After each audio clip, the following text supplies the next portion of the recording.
দেখো মেয়েটার অবস্থা দেখো, ওকে তোমরা ধর্তব্যের মধ্যেই ধরো। কাঁদছো কেন পড়ি? কেন কাঁদছো আমাকে বলো? প্লিজ তুমি কেঁদো না। আমি জানি বেদবা আমি একটা খুদওয়ালা মেয়ে, আমাকে নিয়ে সমাজে বেরোনো যায় না। আচ্ছা, আমাকে নিয়ে রাস্তায় বেরোলে তোমার মাথা হেট হবে, লোকে দূর থেকে আমার এদিকে হাঁটছে, তোমার লোকজন আত্মীয় স্বজনে হাসবে, আলে তোমাকে আর আমাকে নিয়ে অনেক ধরনের কথা বলবে, আমি সব জানি।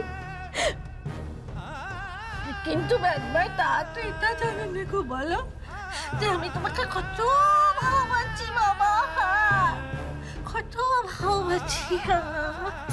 এত ভালো তোমাকে কেউ কোনোদিনও বাঁচতে পারবে না, এত ভালো কেউ কোনোদিনও বাঁচতে পারবে না। তুমি তুমি এই বুড়িকে কথাটা বুঝছো বলো না যে আমার মতো করে তোমাকে কেউ ভালোবাসতে পারবে না। আমার এই পচা ভাবটাকে বলে না যে আমি তোমায় যত ভালোবাসি তোমায় কেউ এত ভালোবাসবে না। ও যত খারাপ বলছে, আমি অত খারাপ নই গো বাদওয়ার, আমি অত খারাপ নই।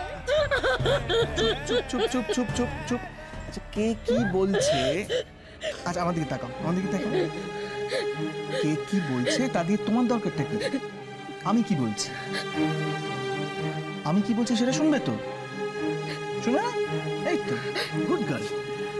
তোমার সঙ্গে আমার যে কথাটা আছে সেই কথাটাই ঠিক থাকে, বাস মিটে গেল। আর কে কি বলছে সেটা কিচ্ছু জানার দরকার নেই। বাবা কাল আমি দেবিকাকে বাড়িতে ডাকছি, ওর সামনে একদম সামনাসামনি কথা হয়ে যাবে। ওকে জিজ্ঞাসা করলে তোমরা বুঝতে পারবে যে আমার আর দেবিকার পথটা কতটা আলাদা হয়ে গেছে। এতটাই আলাদা যে দুটো প্যারালাল লাইনের মতো, জানো তো?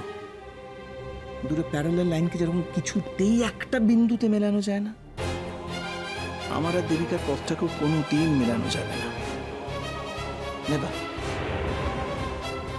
কিন্তু দেবিকা আমার চিরকালই খুব ভালো বন্ধু ছিল, আছে, ভবিষ্যতেও থাকবে।